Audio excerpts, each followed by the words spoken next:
Hey everyone, we've taken the Matrice 400 out into the field and done a quick test flight with it, just to get a feel for how the aircraft performs, and we're really impressed with what we saw so far. Those big propellers and motors, they really provide a lot of lift for the aircraft, but they still allow the aircraft to feel responsive despite not having, the smaller motors which are generally more responsive. We flew the aircraft with the H30T underneath it, so around 1 kilo payload. Of course, that's well short of the 6 kilos that this aircraft can handle.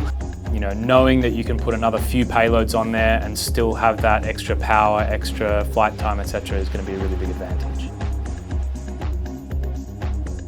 We're really excited to take this aircraft out in the field and do a little bit more testing with it, see how long we can actually get the aircraft to fly for, see what the behaviour is when it's got a heavier payload underneath it, and of course do some mapping and inspection work with it and just see how it feels in a day-to-day operation. If you're interested in the Matrice 400, please feel free to get in touch and one of our team can give you a hand.